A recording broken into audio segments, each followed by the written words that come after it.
Tom shuffled through the front door, his steps heavy with the weight of his mistakes. The scent of old wood and faint lavender greeted him, a stark contrast to the stale cigarette smoke and spilled beer that clung to his clothes. Tom wiped his forehead, his fingers trembling. His mother Nancy sat in her favourite armchair, her grey hair pulled into a loose bun, her weathered hands resting on her lap. She was waiting for him, as always, with that same look of expectation mixed with disappointment. He sighed heavily, stepping into the living room. "I'm out," he muttered, though the words felt empty. Nancy looked up from her knitting, her sharp eyes softened by the years, but still cutting through his silence.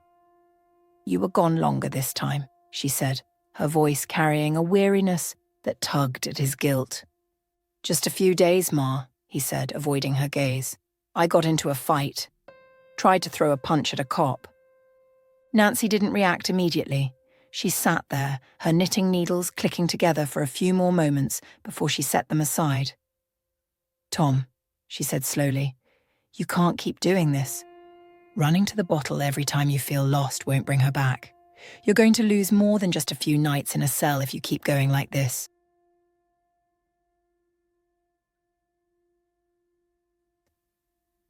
"I know, Ma," Tom mumbled, staring at the floor. His voice was low, barely audible, as if the weight of admitting his wrongs was almost too much to bear. "I know I messed up." She stood up, her movements stiff, and walked over to him. "Look at me," she said, waiting for him to meet her eyes. When he did, she placed her hand on his cheek. "You have to pull it together. Not for me, not for your wife's family, but for Charlie. That boy needs his father." The mention of Charlie twisted Tom's heart. His son was the one pure thing left in his life, but even that felt distant, clouded by his grief and the endless reminders of his failures. "He doesn't know," Nancy added. "I told him you were away on work. He doesn't need to know about the jail or the fights." Tom swallowed hard, his throat dry. "Thanks, Ma." She gave a small nod, her hand dropping back to her side. "There's food in the kitchen.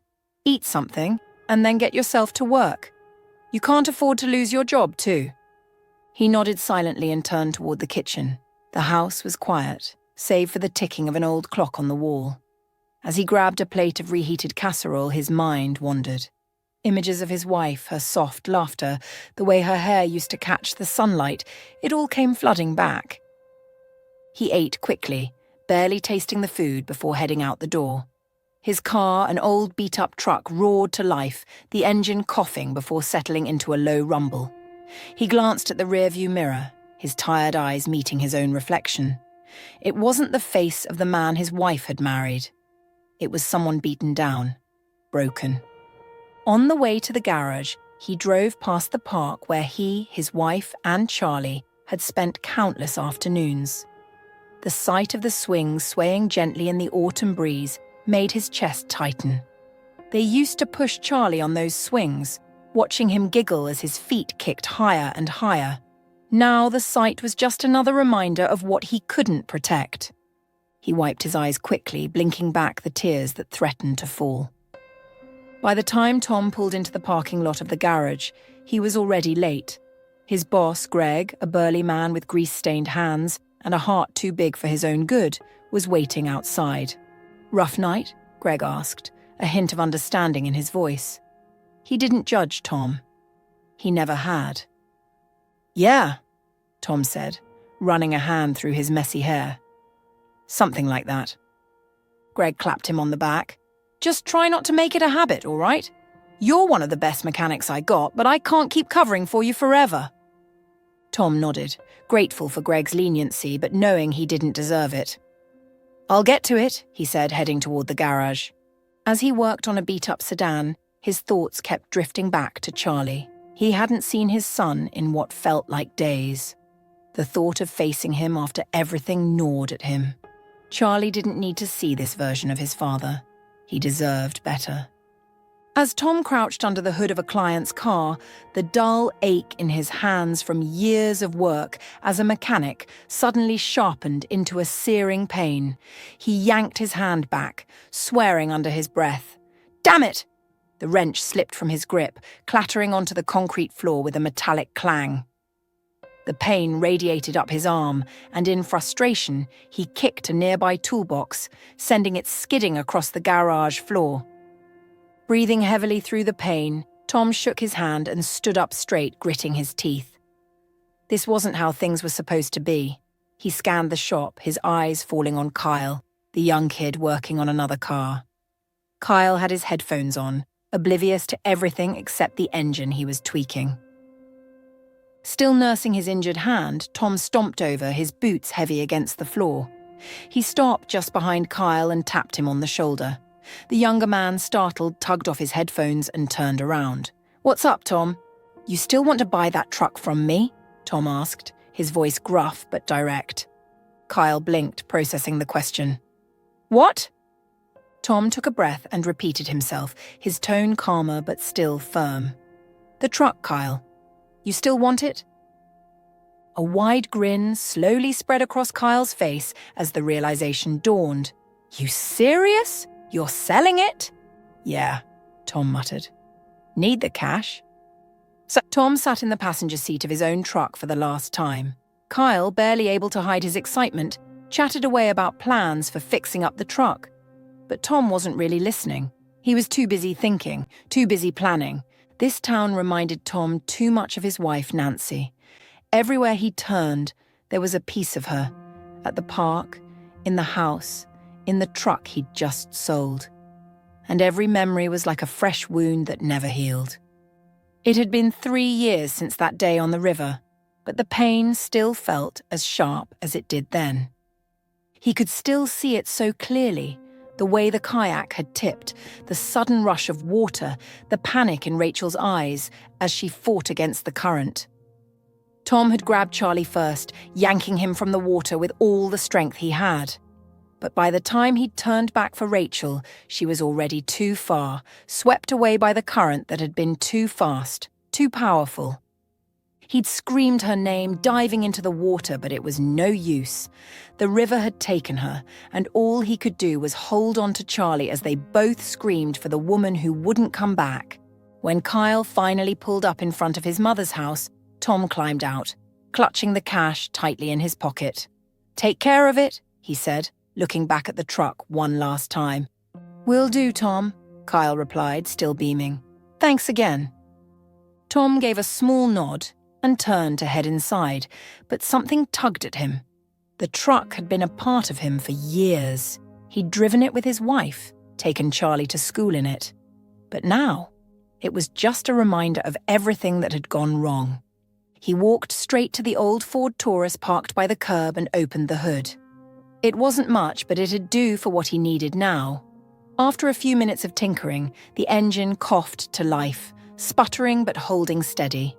The noise drew his mother outside, and she stood on the porch wiping her hands on her apron as she watched him work. "What's going on, Tom?" Nancy asked, her voice cautious but soft. Tom stood up straight, wiping his hands on his jeans. His eyes met hers, and for a moment he couldn't speak. Then, without thinking, he walked over and pulled his mother into a tight hug, holding her closer than he had in years. "I can't stay here anymore. I want to move on. Take Charlie and get out of this town, start over somewhere new." Nancy, her breath hitching slightly, pulled back to look at him. Her eyes were misty, but her expression was calm. "You sure?" Tom nodded. "Yeah, I'm sure. I need to do this for me. For Charlie." Her hand rested on his arm, a silent show of support. Inside the house, Nancy moved quietly but efficiently, packing up Charlie's things, his clothes, his toys, the little bits and pieces of his childhood. Tom could hear the rustle of bags and the clink of sandwich wrappers as Nancy prepared food for their journey. His heart felt lighter, though the weight of leaving still tugged at him. By the time Nancy had finished packing, it was almost time to pick Charlie up from school. Tom grabbed his keys, took a deep breath, and headed out to the Taurus, ready to collect his boy. At school, Charlie ran out, his face lighting up as soon as he saw his father. "Dad!" he yelled, sprinting into Tom's arms. Tom held him tight for a moment, ruffling his hair. "Hey, buddy, how was school?" "Good," Charlie beamed. "What are we doing today? You're smiling a lot more today." Tom laughed softly, the sound surprising him. "How do you feel about going on a little road trip?" Charlie's eyes lit up. "A trip? Just us?" "Yeah, just us," Tom said, his heart tightening. "You in?" "Yeah," Charlie shouted, bouncing on his toes. As they drove back home, the sun beginning to set behind them, Charlie suddenly noticed something. "Dad, where's the truck?" Tom glanced at him, keeping his voice steady. "I had to sell it, buddy, but we've still got the Taurus. It'll take us where we need to go." Charlie seemed to accept that easily enough, already distracted by the idea of a trip. But when they got back home and he saw the bags being packed into the car, he paused, his brow furrowing. "Dad, are we moving?" Charlie asked, his voice small. Tom crouched down in front of him, meeting him at eye level. "Yeah, bud, we are. We're going to go somewhere new. A fresh start. How's that sound?" Charlie looked unsure for a moment, glancing from the packed car to the house. "What about Grandma?" Tom smiled softly. "Why don't you go give Grandma a big, tight hug before we go, okay?" Charlie didn't need to be told twice. He sprinted over to Nancy, throwing his arms around her waist. Nancy, who had been holding herself together the whole time, finally let the tears spill over, hugging her grandson tightly. Tom stood back, watching them with a bittersweet feeling in his chest. He knew this was the right decision, but leaving behind everything he'd ever known, even the painful parts, was harder than he thought. They were ready to move on. The open road had a way of cleansing the mind, and as Tom and Charlie travelled together, it felt like the weight of years was lifting. They belted out old rock songs, their voices blending with the sound of the wind rushing past the open windows. At one point, Charlie made up a goofy dance in his seat, waving his arms wildly and laughing until his face turned red. Tom couldn't help but join in, letting loose in a way he hadn't done in years. They made stops at truck stops along the way, where Charlie's eyes grew wide at the sight of massive trucks, step decks, flatbeds, and rigs carrying towering pieces of machinery. "Look at that one, Dad!" Charlie would exclaim every time a new one rolled in.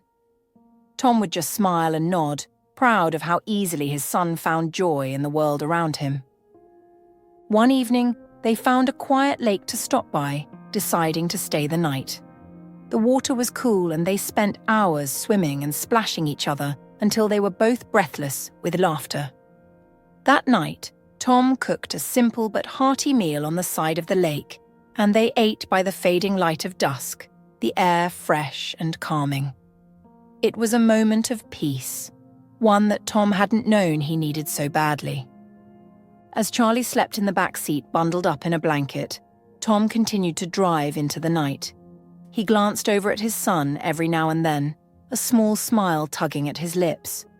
For the first time in what felt like forever, Tom was able to push away the guilt, the grief, and the pressure of his past. He was free, if only for a moment, on a stretch of highway with his boy beside him. But even in that freedom, Tom knew deep down that his troubles weren't over. Life had a way of catching up with you, no matter how far you ran. They finally pulled into Hines late that night. The small town was quiet, the kind of place where the stars felt close enough to touch. Tom found an empty lot by a Safeway store, where they parked for the night. In the morning, after a quick breakfast, they made their way to the small house they would be calling home for now. Larry Drinkwater, the landlord, was already waiting for them outside the house. He was an old man, his face weathered but warm, with a smile that reached his eyes. When Tom stepped out of the car and greeted him, Larry immediately took off his glasses and wiped his eyes, squinting against the sun. "Well, I'll be," Larry said, smiling wide. "You must be Tom." "That's me," Tom said, offering his hand. "Thanks for meeting us so early." Larry shook Tom's hand firmly, then turned to look at the old car parked next to the house, hidden under a dusty tarp. "You're a mechanic, right? That's the only reason I'm renting this place to you." He pointed at the car. Tom chuckled, feeling a lightness in his chest. "You've got yourself a deal, Mr. Drinkwater." The two men stood for a moment, the handshake lingering as if they both knew that this was the start of something new for both of them.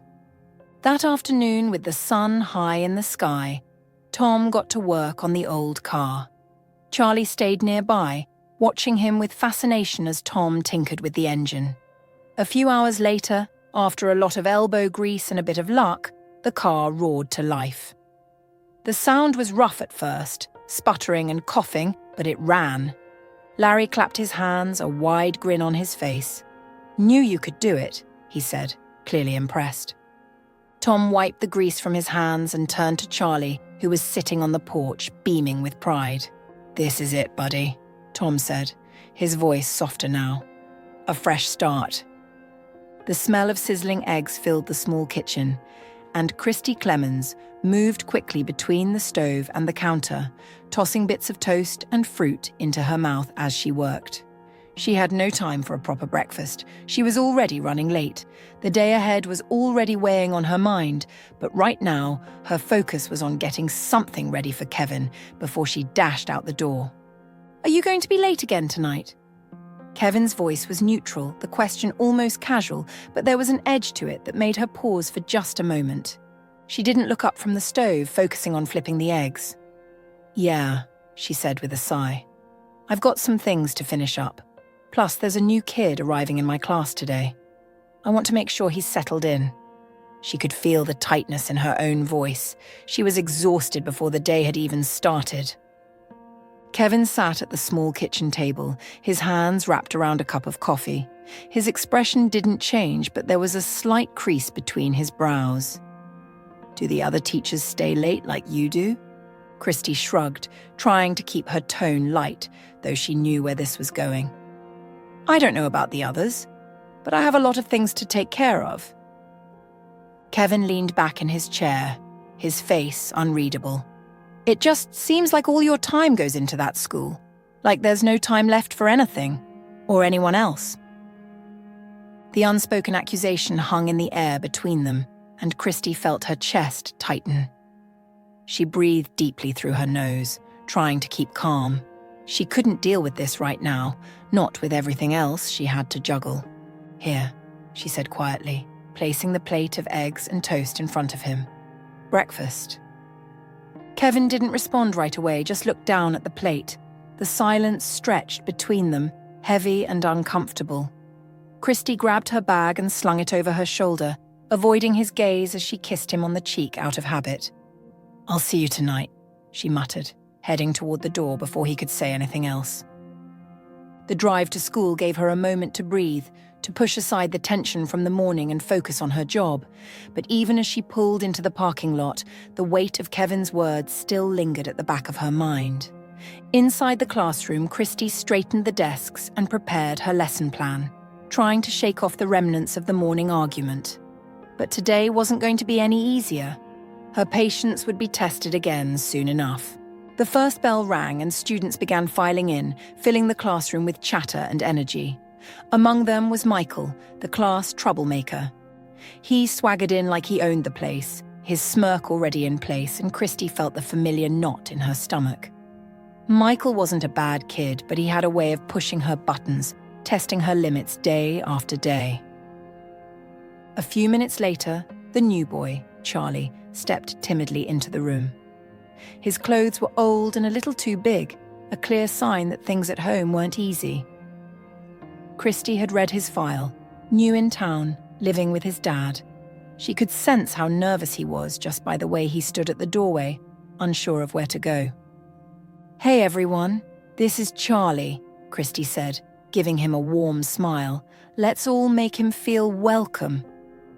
But before she could finish, Michael's voice rang out from the back of the class. "Nice clothes, Charlie. Did you get them from a museum?" The other kids snickered, and Christy's heart sank. She could see Charlie's face turning red as he looked down at his shoes. "All right, that's enough," Christy said, her voice firm but calm as she turned to Michael. "We don't make fun of people here. Everyone is welcome, no matter what they're wearing." Michael slouched in his chair, crossing his arms but keeping quiet. Christy shot him a look that told him not to push it any further, then turned back to Charlie. "Why don't you take a seat right up front, Charlie?" Charlie nodded, avoiding the other kid's eyes as he shuffled to his seat.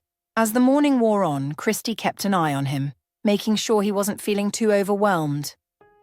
To the untrained eye, Christy Clemens seemed to have it all together. She was warm, kind, and always carried a genuine smile, especially when she was with her students. Her colleagues often commented on how she radiated happiness, and the parents of her students appreciated her dedication. But only a few people knew the truth. Christy was struggling. Her job as a teacher didn't pay much, and with her husband Kevin out of work, the weight of supporting both of them fell entirely on her shoulders. Every paycheck was carefully stretched to cover bills, groceries, and whatever school supplies she needed for her students. On top of that, Christy often spent her own money on classroom projects and even organised a field trip for her students to visit a local bakery to learn how bread was made. It had been a hit with the kids, and though it drained her already thin budget, it had been worth it to see their faces light up. That afternoon, after the last bell rang and the other kids had gone home, Christy found herself sitting down with the new student, Charlie. He had been quiet for most of the day, but she knew better than to push him too hard. Instead, she invited him to play a few simple games, using them as a way to get him to open up. It didn't take long for her to see how bright Charlie really was. His curiosity was evident in the thoughtful questions he asked and the way his eyes lit up when he figured something out. Christy smiled as she listened to him talk about different animals he had learned about and how he loved looking at maps of the world. "You know, Charlie, you're going to be a great addition to our class," she said warmly, placing a hand on his shoulder. "I'm so happy to have you here." Charlie smiled, a bit shy but clearly pleased. "Thanks, Miss Clemens." She gave him a quick hug before leading him to the door. As they stepped outside, Charlie's face lit up when he spotted his dad's car. "There's my dad," he said, waving enthusiastically. "See you tomorrow, Charlie," Christy called after him, watching as he ran across the parking lot, his excitement infectious. Christy spent the next couple of hours going over the students' copybooks, making notes for the next day's lessons. By the time she finally headed home, the sun was starting to set. She walked into the house, quietly closing the door behind her, and almost immediately Kevin jumped up from the couch where he had been watching TV. "Christy, I've got it!" he said, his voice brimming with excitement. He looked like a kid on Christmas morning, eager to share his latest idea. Christy smiled, masking the exhaustion she felt and letting his energy carry her along. "You do? What is it?" Kevin guided her to the kitchen where he started laying out cups on the table, using them to explain his grand plan. "Okay, so this cup is you, the client, and this cup over here, that's me, the business provider. What I'm thinking is..." Christy nodded along, watching as he built out his business model, using the kitchen table as a makeshift boardroom. She couldn't help but admire his enthusiasm. Kevin had always been a dreamer, full of big ideas, and for a moment she let herself feel a flicker of hope. But deep down, she knew how this would end. This was just the latest in a long line of ventures Kevin had concocted over the years. He'd get excited, dive into the planning, and then a few days later, the momentum would fizzle out. Another idea would take its place, and the cycle would start all over again. Still, Christy played along, asking a few basic questions to test his idea. Kevin beamed at her, his answers spilling out with a confidence that he seemed to believe was unshakable. "See?" he said, his eyes sparkling. "It's genius." Christy gave him a warm smile, nodding. "It sounds great, Kevin. Let's go for it." But even as she said the words, she knew the truth. In a few days, this plan would be replaced by another, and nothing would change. But for now, she let Kevin have his moment, because sometimes that was all they had. Moments. It had been 5 years since their wedding day, a day filled with laughter, hope, and dreams for the future.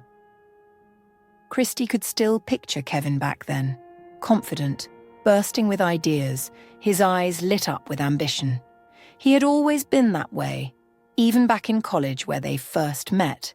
He was the guy with big dreams, always talking about how he was going to be different from everyone else, how he wasn't going to settle for a normal life. Christy had been drawn to his passion, his spark. She had admired how Kevin didn't shy away from dreaming big, while she had always been the practical one, happy to pursue her calling as a teacher, working with kids and shaping their young minds. They balanced each other out. Or at least that's what she thought. After they got married, Kevin started working for his uncle's insurance company. It wasn't his dream job, Christy knew that, but she had thought it would help them get on their feet. She still remembered the day he came home, slamming the door with frustration written all over his face. "They don't get it, Christy," he had said, throwing his jacket onto the couch. "I'm wasting my time there. Routine work every single day, just paperwork and numbers. I didn't go to college for this." She had listened, nodding sympathetically, even though her stomach knotted with anxiety. She had known it wouldn't last. Kevin wasn't built for routine, and soon enough, he quit. The months that followed were tense. Kevin convinced her that his true calling was to run his own business. "You know how much I love food," he had said, his excitement palpable as they sat at the kitchen table. "I've always talked about starting a restaurant. Why not now?" Christy had hesitated. She loved him, but sinking all their savings into something so risky terrified her.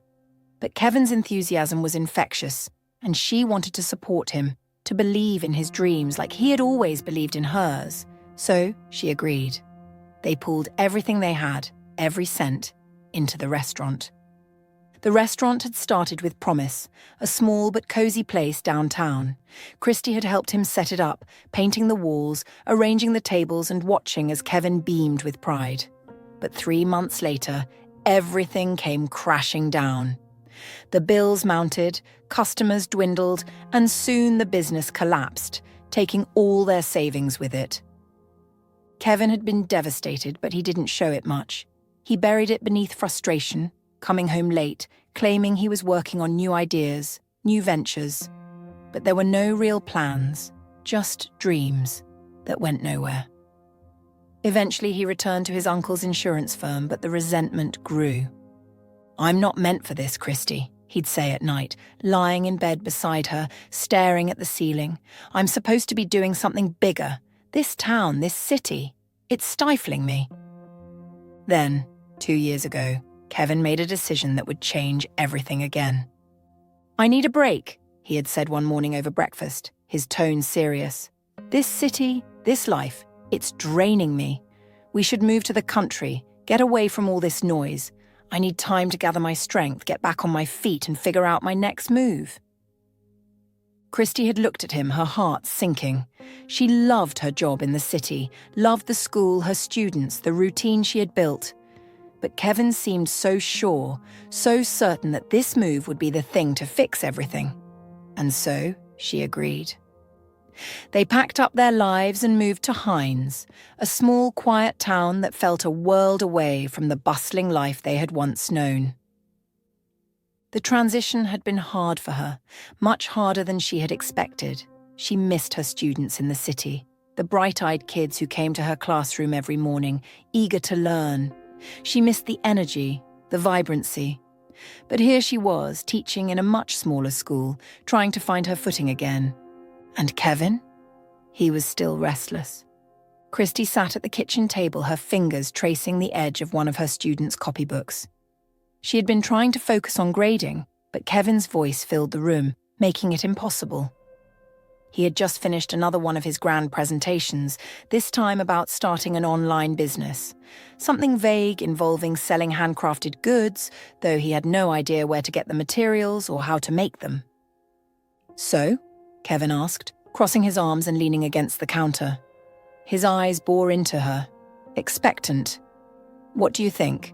Christy looked up, her tired eyes meeting his. She didn't have much to say, not because she didn't want to support him, but because she'd heard this before. It was the same cycle. A new idea, a burst of energy, and then the inevitable crash. She wanted to say something, anything to make him feel understood, but all that came out was a quiet, It's interesting." Kevin's face hardened. Interesting? That's all you've got? Come on, Christy, I'm trying here. I'm trying to do something for us and all you can say is interesting. She winced inwardly at the edge in his voice, knowing where this was headed. She glanced down at the copybooks, desperate for an escape from this conversation. Kevin, I really need to finish these. My students have a test tomorrow, and I haven't graded their work yet. Can I just... Your students? It's always about your students, isn't it? Kevin snapped, his voice rising. His hands clenched into fists at his sides as he took a step closer to the table. You never care about me. All you care about is your stupid job and those kids. Christy sat frozen, her heart pounding. She had heard these words before, more times than she could count, but each time they cut a little deeper. She didn't know how to respond, didn't know how to defend herself without making things worse. She opened her mouth to speak, but Kevin didn't give her the chance. Every time I try to talk to you, every time I come up with something, you brush me off like I'm some kind of distraction. He gestured wildly at the stack of copybooks on the table, his voice growing louder. I've been sitting here pouring my heart out, trying to make something of my life, and all you care about are those papers. He grabbed a handful of the copybooks and threw them across the room. They fluttered to the floor like wounded birds, pages crumpling beneath Kevin's outburst. Christy stood up slowly, her hands shaking, but she remained silent. She had learned long ago that responding during these outbursts only made things worse. You never support me, Kevin continued, his voice cracking with frustration. I'm your husband, Christy. When are you going to put me first for once? Christy sighed deeply, her chest heavy with exhaustion. She wanted to scream, to tell him how much she had sacrificed for him, how she had left her dream job and her life in the city behind because she believed in him. In his dreams. But she couldn't. Instead, she bent down quietly and began to pick up the scattered copybooks, gathering them one by one in a silent rhythm that she had grown accustomed to. She held the worn pages gently, her fingers brushing over the crinkled edges as if they were fragile treasures. Her students had worked hard on these, and now they lay crumpled on the floor, like her efforts in this marriage. Kevin stood there, breathing heavily, watching her, but he said nothing more. His anger had burned itself out, leaving only the familiar emptiness that always followed. Christy returned to the table, straightening the papers, her movements slow and deliberate. She sat down, staring at the open copybook in front of her, but the words on the page blurred. She held her pen, poised to grade, but her hand trembled. 5 minutes passed in silence, and then it hit her. She couldn't hold it in any longer. Tears welled up in her eyes and spilled over, falling onto the pages she had been trying so hard to focus on. Her quiet sobs filled the room, the only sound breaking the stillness. This wasn't the first time Kevin had thrown a tantrum like this. Christy was used to it by now. She had always tried to understand, to rationalize his outbursts as him being under pressure, feeling lost. Maybe, in a way, Kevin reminded her of some of her more difficult students, kids who lashed out because they didn't know how to express what they really needed. She had always thought she could handle it, that she could help him if she just stayed patient enough. But today felt different.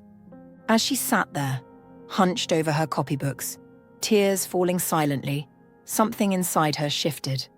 She had endured these moments for so long, thinking that it was part of loving someone, that it was what marriage demanded. But now, for the first time, she felt a flicker of something else. Maybe she didn't have to endure this forever. Maybe there was a way out, a way to reclaim the pieces of herself that she had given up over the years. She just didn't anticipate how soon things would start to change. Meanwhile, Tom had been working at the local car shop for a few months now, thanks to Mr. Drinkwater. The job was a godsend, not just for the money, but for the sense of purpose it gave him. The hours were long, but at the end of the day, when he came home to Charlie, it felt like his life was finally settling into something like normal. It was a stark contrast to the chaos he'd left behind, the fights, the pressure, the weight of his grief. Heinz was different. Here he wasn't the guy who lost his wife in a tragic accident. He was just Tom, the mechanic who people called when their car wouldn't start. Mr. Drinkwater had been a great help in making that transition. The old man was well known and well loved in the community, and when he vouched for Tom, doors opened. The car shop wasn't glamorous, but it was honest work, and Tom found he liked getting his hands dirty again. At the end of a hard day's work, there was something comforting in the grease on his hands and the hum of an engine coming to life under his care. But it wasn't just the job that was making things better. It was Charlie too. The boy had changed since they moved to Hines. He had become talkative, constantly chattering about things he learned in school, his favourite stories, and more recently, his teacher, Mrs. Clemens. "Mrs. Clemens said I did a great job on my math quiz today, Dad," Charlie would say with a grin. "And she told us we're going on another field trip soon." Tom couldn't help but smile at his son's enthusiasm. It was a far cry from the quiet, withdrawn boy who had clung to him after Rachel's death. It was as if the move had given Charlie a fresh start too, and Tom was grateful for that. One evening, Tom sat on the porch with Mr. Drinkwater after dinner. They'd fallen into a routine of sorts, sharing quiet conversations about everything and nothing. Tom found himself opening up to the old man more than he had with anyone in a long time. It was easy with Mr. Drinkwater. He didn't judge, didn't push, just listened and offered bits of wisdom wrapped in humour. "You know, Tom," Mr. Drinkwater said, taking a long sip of his iced tea, "it's okay to move on and find someone new." Tom shifted uncomfortably in his seat, staring at the fading horizon. "I don't know if I'm ready for that." Mr. Drinkwater chuckled. "Nobody's ever ready, son. You think I was? After Martha passed, I thought I'd never breathe right again. But life's funny like that. You heal, even when you think you can't." He paused, glancing at Tom with a twinkle in his eye. "If I could trade places with you, I'd be chasing after some lovely gal already." Tom burst out laughing, the sound catching him off guard. It was the first time in a long time that he felt light. For the first time, the idea of moving on didn't feel like a betrayal of his love for Rachel. It just felt possible. He wasn't sure what that meant, but something in him clicked that evening. He wasn't alone, and maybe, just maybe, it was okay to start thinking about what came next. A few days later, Tom's phone buzzed with a notification. It was from Charlie's school. Mrs. Clemens had organised a parent-teacher meeting, and they were asking him to attend. Tom didn't think much of it at first, but he showed up, not wanting to be the absentee parent. The meeting was small, only 5 parents had come, and they gathered in the small classroom where the kids' artwork was pinned up on the walls. Christy Clemens stood at the front of the room, her soft voice addressing the parents. Tom found himself liking her immediately. She was younger than he expected, mid-30s maybe, with an air of calm authority that made it clear she was passionate about her students. "Thank you all for coming," Christy began, her eyes scanning the room. "I know everyone's busy, but I appreciate your time." She smiled warmly, though Tom could sense a hint of nervousness behind it. She continued to talk about the curriculum, upcoming events, and, finally, the field trip. "I'm planning a trip to the nature reserve a little ways outside of town," she explained. "It's an incredible learning opportunity for the kids, but I need a parent to volunteer as a chaperone." Tom could see it coming. The other parents immediately began making excuses. "I'd love to, but work's been crazy. I'm traveling that week, otherwise I'd definitely help." One by one, they backed out, leaving Christy standing there with a patient, but slightly strained smile. And then, as if on cue, all eyes turned to Tom. He blinked, looking around the room in confusion. "What?" he asked, feeling like he had missed something. Christy looked at him, her expression both hopeful and understanding. "Would you be able to help Mr. Adams? We really could use another set of hands, and I know Charlie would love to have his dad along." Tom hesitated. The idea of spending an entire day wrangling a bunch of third graders sounded exhausting. But then he thought about Charlie, How excited he always was to talk about school, how much he adored Mrs. Clemens. And maybe this was another way to build something new with his son. I guess I could do that, Tom said, scratching the back of his neck. Christy's face lit up with relief. Thank you, Mr. Adams. The kids will really appreciate it, and so will I. The next day, Tom wiped the grease from his hands on an old rag as he walked into his boss's office, feeling a little unsure about asking for the day off. He wasn't used to this kind of thing, spending an entire day on a school field trip with third graders. His boss, an easygoing man in his 50s, looked up from his desk and smiled.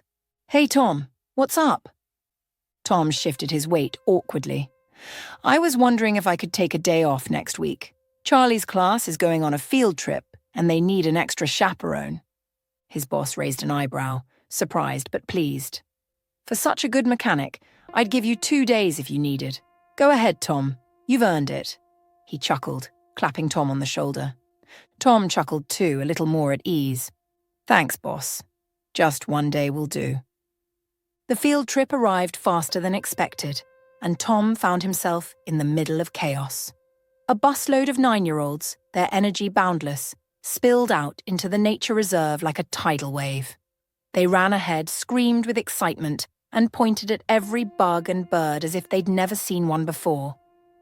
Tom, used to the steady, quiet work of fixing engines, had never dealt with such a force of nature. By mid-morning, he was already exhausted trying to keep track of Charlie and the other kids, who seemed to be everywhere all at once. Christy, on the other hand, navigated the madness like a pro.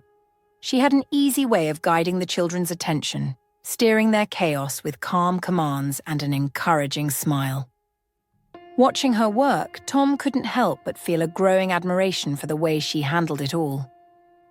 By the time afternoon rolled around, the kids finally started to wear out. They plopped down on the grass, pulling out their snacks and chattering quietly among themselves. Tom seized the moment to catch his breath, grateful for the break. Seeing Christy sitting on the lawn with her back against a tree, Tom walked over and sat beside her, letting out a sigh. I don't know how you do it, he said, running a hand through his hair. I fix cars for a living, but after today, I've got a whole new respect for teachers. You're a saint, dealing with this every day. Christy laughed, the sound light and genuine. It's not as bad as it looks. You get used to the noise, the energy. Kids are unpredictable, but they're also a lot of fun once you understand how to connect with them. Tom shook his head. I'll stick to cars, thanks. They don't run around in circles or scream their heads off. She smiled warmly, her eyes glinting with humour.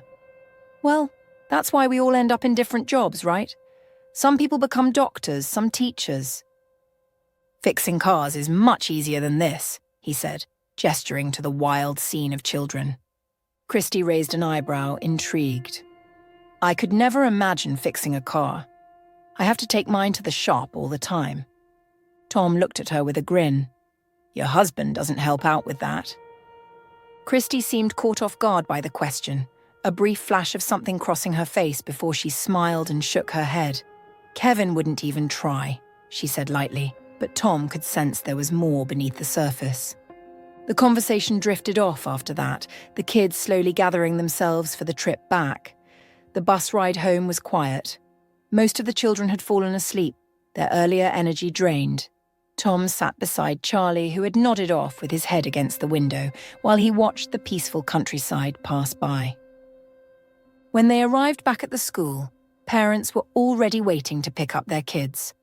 Tom and Charlie hung back, watching as each child was reunited with their families. Christy stood by the entrance, glancing at her phone. Tom noticed her checking the time repeatedly. Everything okay? Tom asked, noticing the slight tension in her posture. Christy smiled, though it didn't quite reach her eyes. Yeah, Kevin's just running a little late. He should be here soon. They waited for a few minutes longer, chatting idly while most of the parents and kids left. Tom couldn't help but notice Charlie watching Christy intently. Tom ruffled his son's hair, trying to distract him, but the boy seemed fixated on Christy, as if he was piecing something together. As time passed and the school parking lot grew quieter, Tom's concern grew. I don't mind giving you a ride, you know, he offered, glancing at the empty lot. We're going the same way. Christy hesitated, clearly uncomfortable with the situation. Thanks, Tom, but Kevin's supposed to be here any minute. They stood there for another 20 minutes, making small talk to fill the silence. It was growing darker, and Tom could sense Christy's frustration, though she tried to hide it. Finally, Tom sighed and, without asking again, picked up Christy's backpack. Come on, let's get you home, he said, his tone more gentle than before. He wasn't pushing, just offering her a way out of the awkward wait. Christy looked at him for a long moment, then glanced down the road one last time, as if hoping Kevin's car would appear. When it didn't, she nodded, the weariness evident in her expression. All right, she said softly. Thanks, Tom. They walked to Tom's car and Charlie, now fully alert, climbed into the back seat without protest. Tom tossed Christy's backpack in the trunk, then opened the passenger door for her. The ride home had been surprisingly enjoyable. Tom hadn't expected to feel so at ease with Christy sitting beside him, but she filled the space with light conversation about Charlie's progress in school. Charlie's doing really well in math, Christy said, her voice full of warmth. He's bright and always curious, always asking questions. You should be proud. Tom glanced in the rearview mirror, catching his son's beaming smile. Math, huh? He said, shaking his head with a chuckle. Well, he definitely didn't get that from me. I was terrible at school, barely scraped by. Christy smiled, clearly amused. Well, then he must have taken after his mother. Her words hung in the air, and Tom's smile faltered, the easy mood of the car disrupted in an instant. He swallowed hard, his grip tightening slightly on the steering wheel. Yeah, he said softly. He sure did. A heavy silence fell between them, the earlier lightness now replaced by something heavier, unspoken. Christy, realizing she had touched a nerve, quickly tried to smooth things over. She must be so proud of him, she said gently, offering a small, apologetic smile. Tom's jaw clenched slightly, his eyes focused on the road ahead. After a long pause, he responded, his voice quieter. She would be proud, for sure. Christy immediately sensed that she had overstepped. I'm so sorry, I didn't mean to... It's fine, Tom cut in, though his tone remained calm. Charlie's mom passed away a few years ago. He didn't elaborate, and Christy didn't press further. She could see the grief still weighed on him, even if he didn't show it on the surface. I'm really sorry, Tom, Christy said again, her voice soft with regret. Tom nodded, his eyes still on the road. It's okay. You didn't know. They drove the rest of the way in a quiet understanding. When they finally reached Christy's house, Tom parked and stepped out to retrieve her backpack from the trunk. As he handed it to her, she extended her hand with a smile. Thank you for being my assistant today, Christy said, trying to lift the mood again. You did a way better job than I expected. Tom chuckled, shaking her hand. Better than expected, huh? I'll take that. She leaned down to Charlie, who was climbing out of the car. Well, big man, I'll see you in class. Charlie gave her the sweetest grin and, without hesitation, wrapped his arms around her in a hug. The gesture caught Christy off guard, and she let out a soft "oh" as she hugged him back. At that exact moment, Kevin's car pulled up with a screech. He stepped out quickly, his face tense and clearly irritated about something. He barely glanced at Tom before offering a curt, cold "hi," not bothering with pleasantries. His eyes were fixed on Christy, his jaw tight. Kevin grabbed Christy's backpack from her with a sharp movement. Let's go, he snapped, his tone leaving no room for argument. He didn't even acknowledge her efforts to say goodbye to Tom and Charlie properly. Christy looked briefly embarrassed, offering Tom a quick apologetic glance before following Kevin into the house. Tom frowned, watching the brief, tense exchange. He saw how quickly Christy's demeanor shifted from light-hearted to tense, her shoulders slumping as she followed Kevin inside. There was something unsettling about the way Kevin had barely spoken to him, his irritation palpable. Tom didn't start the car right away. He stood by the driver's side watching the front door of Christie's house. Even from this distance, he could hear Kevin's raised voice, though he couldn't make out the words. The tone was unmistakable, angry, sharp, accusing. Tom's stomach tightened with a familiar unease. Charlie, still standing next to him, tugged on his sleeve. "Dad, is everything okay?" he asked, his young face filled with worry. Tom's gut twisted with unease, his mind racing. This wasn't his business, but something inside him wouldn't let him drive away. He turned to Charlie, who was anxiously glancing at him, worry etched across his young face. "Stay here, buddy," Tom said quietly, his voice firm but calm. "I'll be right back." Charlie opened his mouth to protest, but saw the determined look on his father's face. He simply nodded, though the worry in his eyes deepened. Tom got out of the car, closing the door softly behind him. As he approached the house, Kevin's words grew clearer, sharp and biting, each one like a slap across the air. "You should have waited for me," Kevin yelled, his voice full of accusation. "You don't respect me. You just do whatever the hell you want, don't you? Is this how you show you care?" "I waited for almost an hour, Kevin," Christie's voice came through, shaky but firm. "You never showed up. What was I supposed to do? Stand out there forever?" Tom could hear the tension in her words, the exhaustion from what had clearly been an ongoing argument. He was about to knock when Kevin's voice rang out again, colder this time. "And who the hell was that guy, huh? The one who drove you home? You seeing him? You think I don't notice when you start acting all friendly with someone? Who is he?" Christie's immediate response was one of panic. "No, Kevin, no, it's not like that at all.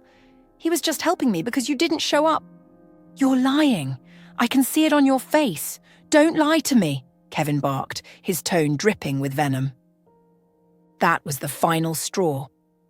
Tom pushed the door open without hesitation, storming into the house. "What the hell is your problem?" Tom's voice boomed, his sudden appearance catching both of them off guard. Kevin spun around, his face twisted with anger and confusion.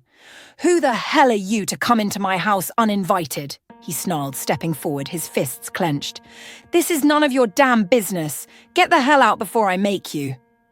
Tom ignored him, turning to Christie, who stood frozen by the doorway, her face pale and her eyes wide with a mix of fear and surprise. "I'm sorry for barging in," Tom said, his voice softening for a moment as he addressed her. "But I couldn't just stand by and let this happen." Kevin's fury only grew. He stepped between Tom and Christie, practically seething. "Get out. You hear me? Get out and stay the hell away from my wife." Tom didn't flinch. He looked Kevin straight in the eye, his voice steady and low. "And what are you going to do if I don't?" Kevin's nostrils flared, and without missing a beat, he sneered. "I'll call the cops. That's what I'll do. You're trespassing." "Go ahead, call the cops," Tom said, folding his arms over his chest. "In the meantime, how about you stop screaming at her and treat her with some damn respect?" That only fueled Kevin's rage. He pointed a trembling finger at Christie, his face red with anger. "She's only attracted to losers like you," he spat, his voice dripping with contempt. "You're just some low-life mechanic. Is that what you like, Christie? You only want men like him?" Before Kevin could continue, Tom grabbed him by the collar and slammed him against the door with a controlled but undeniable force. The door flew open with the impact, and Kevin stumbled, landing hard on the steps outside. He quickly scrambled to his feet, face contorted in anger and humiliation. "You think you're a big man, huh?" Kevin sneered. "You think this is going to end well for you?" Tom's fists clenched. "One more word," he said, his voice calm but dangerously low, "and I'll knock your teeth in." Kevin, never one to back down, opened his mouth to say something, probably another insult, but Tom didn't wait. He swung, his fist connecting solidly with Kevin's face. Kevin fell back, clutching his nose, which was now bleeding heavily. Soon the flashing lights of a police car lit up the street and 2 officers stepped out. Kevin was being treated by paramedics for what was clearly a broken nose. One of the officers approached Tom, handcuffs ready. "I need you to come with me, sir," the officer said, his voice stern. Tom raised his hands in surrender, nodding. "I'll go," he said quietly, his adrenaline still pumping. But just as the officer began reaching for his cuffs, an unexpected voice cut through the tension. "Hold on there!" Mr. Drinkwater appeared, breathless but determined. He hurried over, his face set in a stern but concerned expression. "Before you arrest this man, you might want to know who you're dealing with." The officers stopped, clearly recognizing the elderly man. They exchanged glances, their demeanor softening immediately. "Mr. Drinkwater, what's going on here?" one of them asked. Mr. Drinkwater turned to Tom, his eyes full of sympathy. Despite Mr. Drinkwater's efforts, Tom was still taken into custody that night, spending hours in a small, cold jail cell. He didn't resist or complain. He knew things had gotten out of hand, and part of him regretted hitting Kevin, but only part of him. Early the next morning, Tom was released, courtesy of Mr. Drinkwater's bail. As he walked out of the station, the first thing he saw was the old man waiting for him, leaning casually against the hood of his car. Next to him stood Christy, her eyes red from what he assumed had been a long night of tears, and Charlie, who broke into a huge grin the second he saw his dad. Mr. Drinkwater smiled knowingly as Tom approached. "When I said you should go out there and find someone," he began, his voice carrying a hint of humor, "I didn't exactly mean this." Tom cracked a small, tired smile as Mr. Drinkwater gestured toward Christy, standing a few feet away, her arms crossed in front of her as if she wasn't quite sure what to say. "But," the old man continued with a sly grin, "good choice." Tom shook his head with a sigh, but he couldn't help the smile that spread across his face as he looked at Christy. There was something unspoken between them, something that neither of them was ready to name just yet, but it was there all the same. For now, though, Tom just nodded and quietly said, "Yeah, good choice." Kevin had left Hines that night. How he was convinced not to press charges against Tom remained a mystery, but the tension that had wrapped itself around Christy, and by extension Tom and Charlie, was slowly unraveling. Kevin was gone, leaving nothing but an echo of frustration and a handful of unanswered texts. He had sent one final message: "It's all over." It was the last thing Christy had heard from him. Christy sat in a quiet corner of the local diner with Tom, Charlie, and Mr. Drinkwater, the warm scent of coffee and pancakes filling the air. It was a strange, almost surreal moment, one of peace, after all the chaos. Tom sat across from her, nursing a cup of coffee, and Charlie, ever curious, was playing with the sugar packets, lining them up in neat rows on the table. "Thank you for stepping up for me back there, Tom," Christy said softly, glancing at him, her voice heavy with gratitude. Tom shifted in his seat, uncomfortable with the praise. "I was just doing what I'd do for anyone," he said, glancing down at his coffee. Charlie, sitting beside him, tilted his head, his eyes wide as he looked at his dad. "Really?" his expression seemed to say, as if questioning whether his father would do that for just anyone. Tom caught Charlie's look and chuckled, ruffling his son's hair. "All right, maybe not anyone." Sensing the quiet tension between Tom and Christy, Mr. Drinkwater stood up abruptly. "Well, I've got errands to run, so I'll leave you young folks to it," he said with a wink. "Enjoy the day. I'm sure you've earned it." With that, he was out the door, leaving Tom, Christy, and Charlie to themselves. The rest of the day was spent in a local park. They walked along the trails, talking about nothing in particular but laughing together like old friends. Charlie ran ahead of them, chasing after birds and climbing trees, while Christy and Tom strolled quietly behind him, their conversation ebbing and flowing easily. There was a lightness to the day that none of them had felt in a long time. It was for all of them the best day they'd had in a while. While Christy continued to teach, her mind wandered back to Kevin. His final message, "It's all over," still lingered in her thoughts. She had texted him multiple times since that night, trying to figure out where he was, what had happened, but there had been no response.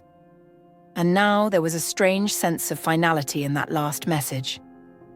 Kevin had walked away, and with him, the life she had tried so hard to hold on to. She had always believed that things between her and Kevin would work out somehow, that they would find a way back to each other.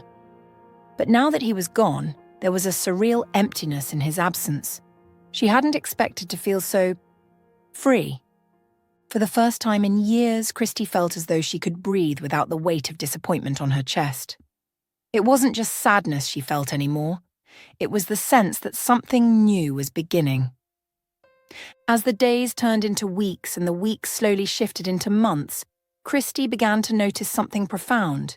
She felt lighter.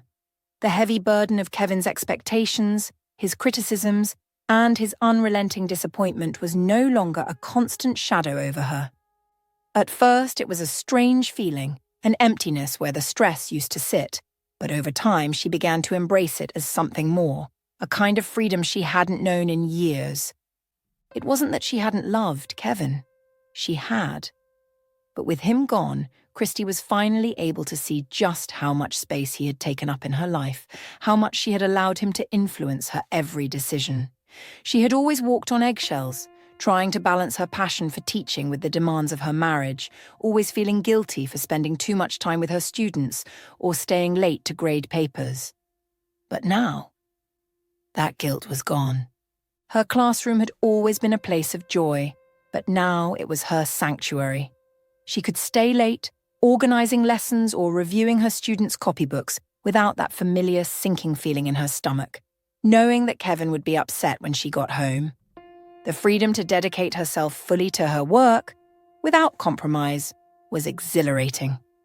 Christy found herself laughing more easily with her students, staying longer after class to help the ones who needed extra attention, and planning activities she hadn't had time for before. She was more present with them, more patient, more fulfilled.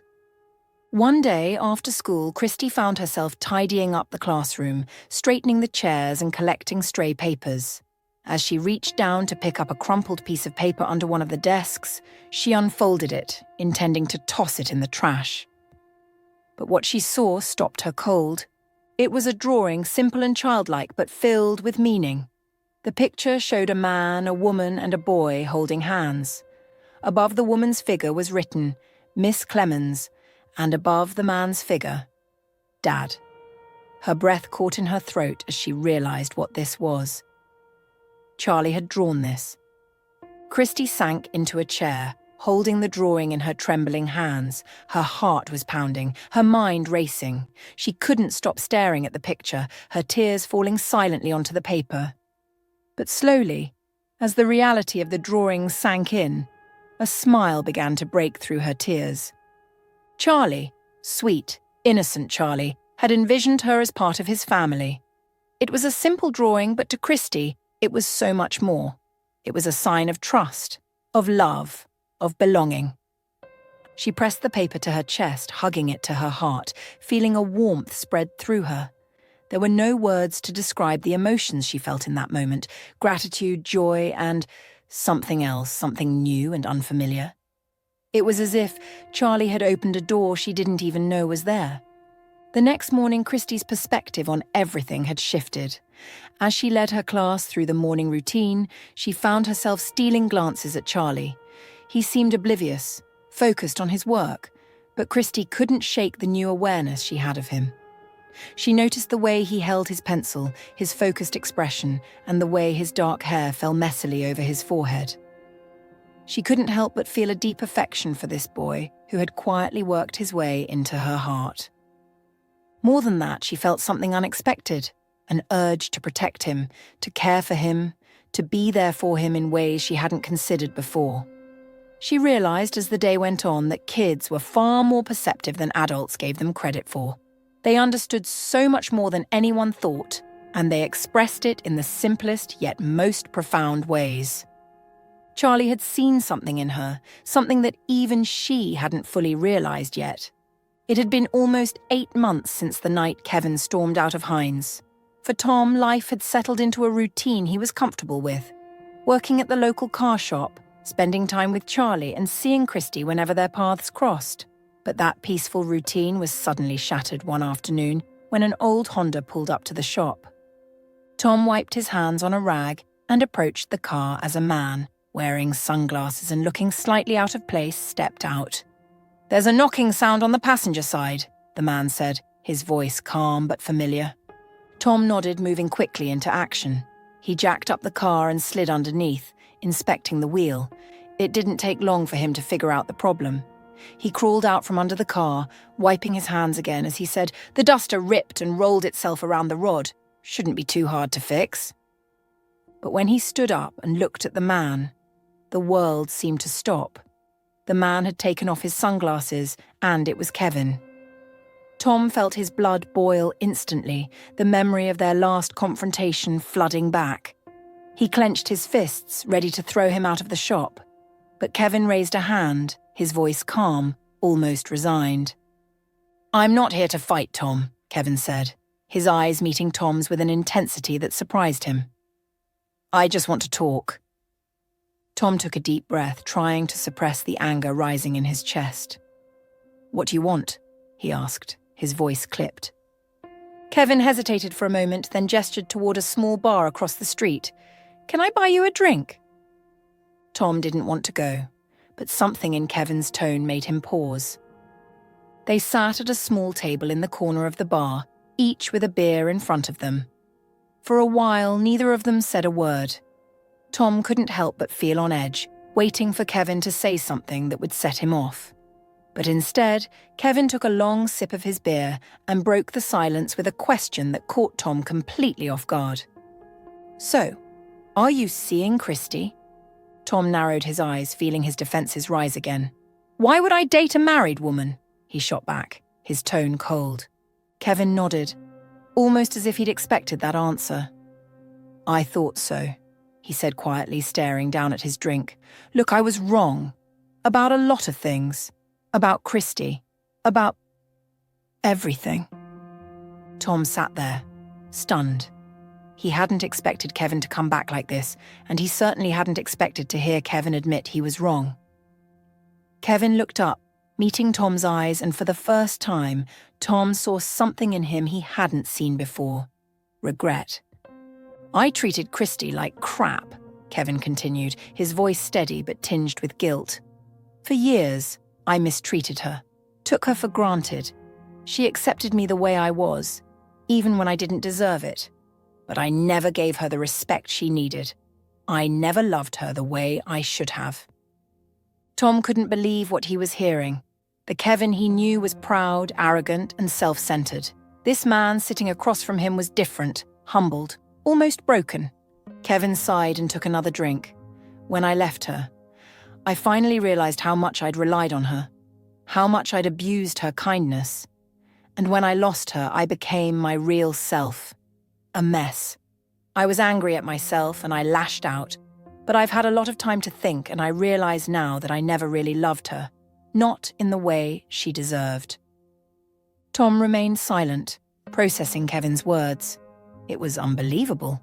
But then Kevin said something that hit Tom like a punch to the gut. "That day after you brought her home from the field trip," Kevin said, his voice quieter now, almost reflective, "I saw something in her eyes. Something I'd never seen before. The way she looked at you, Tom, that was real. I've never seen her look at me like that. Not once."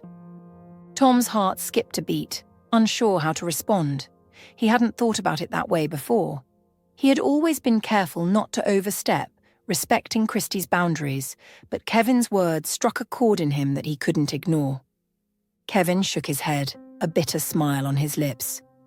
"I'm not surprised you two aren't dating. Christy's too good of a person to just jump into something. I'm going to finalize the divorce. My lawyer will take care of it. Christy deserves someone who'll treat her right, so take care of her." Tom remained seated, staring at his beer as Kevin walked out of the bar. He didn't follow, didn't call after him. He simply sat there, letting the weight of Kevin's words sink in. As Kevin's old Honda pulled away from the shop, Tom watched from the window, still trying to process everything. The idea of Christy looking at him with something real stirred feelings in him he had tried to keep buried. But now, it was out in the open, undeniable. That same evening, he went straight to the local flower shop, carefully picking out a bouquet that was as bright and vibrant as the feelings stirring in his heart. Tulips and lilies, wrapped in soft green tissue, bursting with life and colour, seemed perfect. It wasn't just about flowers, it was about showing Christy that he was ready, that he cared, and that he wanted to make her feel special. He booked a table at one of the nicer restaurants in town, something quiet but elegant. He knew Christy would still be at school, probably lost in her work, grading papers and caring for her students as she always did. When he arrived at her door that evening, holding the bouquet, her expression was a mixture of surprise and joy. And when he told her about the dinner, her face lit up in a way that made his heart soar. The date was perfect. They laughed, they talked, and for the first time, Tom felt the barriers between them melt away. Christy seemed more relaxed, more open, and Tom realized that they were no longer just two people who cared about each other. They were two people who were beginning to build something real, something lasting. The next morning, as the early light filtered into their home, Charlie woke up to an unfamiliar sound, the gentle clatter of dishes from the kitchen and the smell of something delicious wafting through the house. It wasn't his dad in the kitchen. This was different. Charlie crept down the hall, peeking around the corner. His eyes went wide when he saw Christy there, her back turned as she flipped pancakes at the stove. He ran straight into the kitchen, throwing his arms around her waist. She turned, kneeling down to his level, tears welling in her eyes as she hugged him tightly. There was something about that hug, something warm and reassuring, like a piece of the puzzle had finally fallen into place.